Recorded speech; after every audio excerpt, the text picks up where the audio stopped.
Durante a entrevista coletiva do Comitê de Crise do governo Jair Bolsonaro para o combate à pandemia, um jornalista do jornal O Globo perguntou ao ministro Braga Neto se ele garante a permanência do ministro Henrique Mandetta à frente do Ministério da Saúde, já que ontem rumores da suposta demissão do ministro foram amplamente divulgados por setores da velha imprensa. O general Braga Neto respondeu: "Bem objetivamente para você, a reunião de ontem foi uma reunião rotineira de ministros. O assunto tratado lá foi um assunto interno. Garanto que o assunto não foi a demissão do ministro." Assista. Bem objetivamente para você, a reunião de ontem é uma reunião rotineira de ministros. O presidente tem o direito de convocar a reunião de ministros e o assunto que foi tratado lá é um assunto que vai ficar somente na reunião interna lá dos ministros. Um assunto não foi a demissão, eu garanto para você, não foi a demissão do ministro Mandetta. E a resposta à sua pergunta do ministro Mandetta, está aqui o ministro Mandetta num relacionamento cordial com todos os ministros, tá? E a palavra de união que foi dita antes pelo próprio presidente do Banco Central. Última pergunta, Gustavo Maia, jornal O Globo. Boa tarde. Primeiro para o ministro Braga Neto. O senhor, na semana passada, falou que não existia ideia e que estava fora de cogitação a demissão do ministro Mandetta. Como o senhor estava na reunião de ontem, eu queria saber se o senhor pode garantir que o ministro Mandetta vai permanecer no cargo durante essa pandemia, durante o combate à pandemia.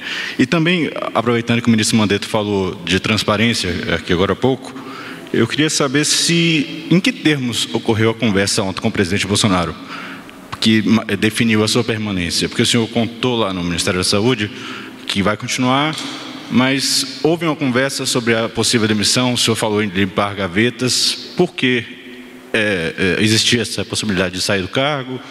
O senhor tem como explicar melhor como foi essa reunião de ontem, por favor? Bem objetivamente para você, a reunião de ontem é uma reunião rotineira de ministros. O presidente tem o direito de convocar a reunião de ministros e o assunto que foi tratado lá é um assunto que vai ficar somente na reunião interna lá dos ministros. Um assunto não foi a demissão, eu garanto para você, não foi a demissão do ministro Mandetta. E a resposta à sua pergunta do ministro Mandetta, está aqui o ministro Mandetta num relacionamento cordial com todos os ministros, tá? E a palavra de união que foi dita antes pelo próprio presidente do Banco Central. Essa é a posição do governo. Acho que é por esse caminho. Tudo que nós estamos precisando agora, gente, é união. Tudo que a gente está precisando agora é participação de todos, foco. É normal, às vezes você olha, ninguém consegue numa situação dessa ter um olhar só de um ângulo. No Ministério da Saúde a gente tem dúvidas. Eu sei, tudo que eu sei é que nada eu sei, que nós vamos fazer o nosso melhor. Isso é a nossa mantra, né? E às vezes as pessoas têm opiniões divergentes e é normal que tenha. Eu acho que é um conjunto de cabeças muito qualificadas que pensam juntos, que ontem fez um exercício coletivo e a gente está aqui para trabalhar, para fazer o melhor serviço, para que a gente possa atravessar esse momento de dificuldade para todos nós, e unidos em torno de tentar fazer com que a população brasileira que vai sofrer, vai passar por dias duros. Eu já tinha dito isso para todos, são semanas duras na parte de saúde, depois serão tempos duros na parte de economia. Tentar minimizar ao máximo isso com o esforço de cada um que está aqui dentro. Eu acho que a gente tem que andar para frente, olhar para frente. Isso é uma experiência que a gente tem que olhar assim pelo para-brisa mesmo, para frente, usar pouco retrovisor e vamos olhar para frente, vamos tocar esse barco nosso chamado Brasil aí, juntos. E eu acho que também a imprensa pode ajudar muito. Eu acho que é isso, acho que é nesse sentido e vamos trabalhar. E a gente tem agora um call. Eu vou deixar aqui para vocês o Gabardo, vou deixar o Denizar Viana e vou deixar o Wanderson, um de vigilância, um de ciência e um de provimento. Tá? Não fiquem assustados não, é que a gente tem um call muito importante. Agora a gente tem que trazer 40 milhões de máscaras da China para cá, nesse próxima semana, final de semana. É uma operação muito grande. A gente precisa olhar até o fuso horário para poder fazer os calls com eles lá, porque aqui é dia, lá é noite. Então, não é por conta disso que a gente vai sair. Não é isso, Brian? Não elocubrem. Não elocubrem. Senhores, muito obrigado. Boa tarde. Boa noite. Muito obrigado a todos. Ficamos agora com a apresentação técnica do Ministério da Saúde.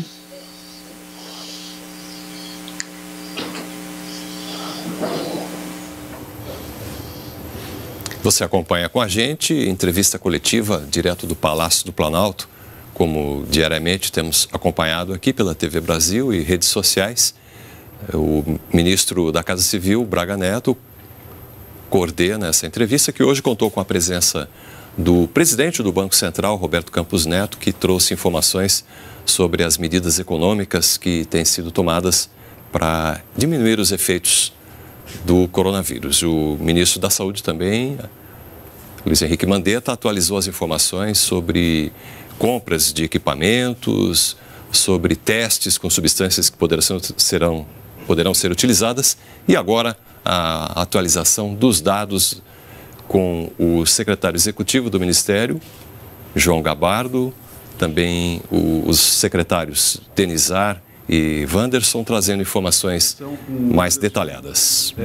Atualizando os dados das últimas 24 horas, por favor. Boa tarde. Boa tarde a todos. Volta para mim um mapa. Esse mapa é um mapa da OMS, mostrando onde nós temos a maior concentração de casos. Nós podemos ver ali que Estados Unidos, principalmente na costa leste, e a região da Europa são as regiões mais afetadas. Pode passar?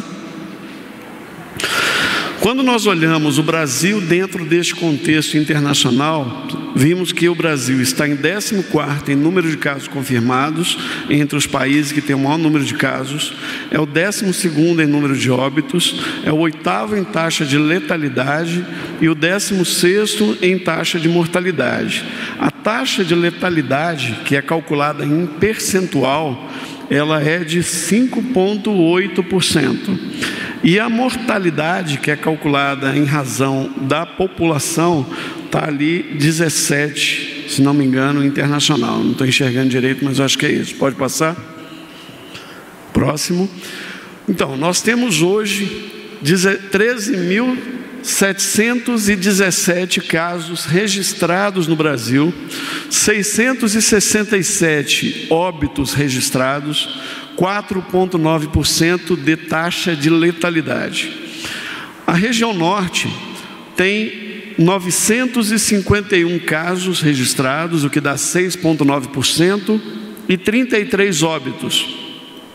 A região nordeste tem 2.417 casos, que dá 17,6%, e 103 óbitos. A região sudeste tem 8.138 casos, 59,3%, e 477 óbitos.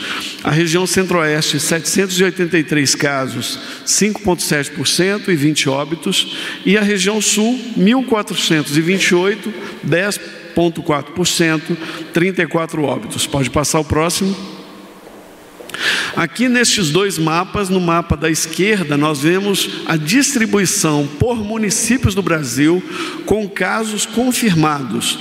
E no mapa da direita, os locais que têm registros de óbitos confirmados. Pode passar? Neste gráfico, nós podemos ver a evolução, onde 13.717 casos, sendo 1.661 de ontem para hoje, nas últimas 24 horas, o que dá um incremento de 14% em relação ao total do dia até o dia anterior. Pode passar o próximo. Agora nós temos a evolução dos óbitos. São 114 óbitos confirmados, 21% deles de incremento em relação ao dia anterior. Todos os dias, todas as semanas, se vocês repararem, a gente vai observar um aumento de casos na terça-feira comparado com o final da semana.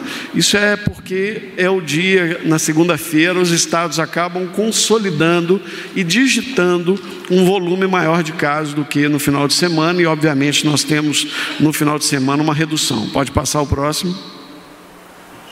Aqui nós temos o coeficiente de incidência, que é aquilo que a gente vem falando desde o início, que é aquela régua, é a mesma régua para medir todo mundo.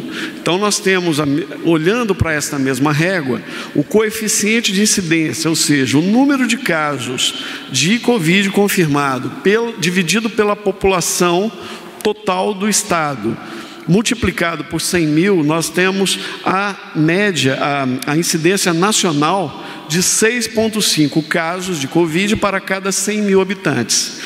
Nós consideramos que os estados que têm 50% a mais da média da incidência nacional, nós consideramos como uma incidência mais importante, ou seja, uma situação de maior preocupação, que são eles: Distrito Federal, Amazonas, São Paulo, Ceará e Rio de Janeiro. Se você apoia Jair Bolsonaro, curta este vídeo, manifeste a sua opinião e compartilhe para que a vontade do povo brasileiro seja conhecida. Inscreva-se no canal para ter acesso gratuito ao nosso conteúdo. Uma produção Folha Política.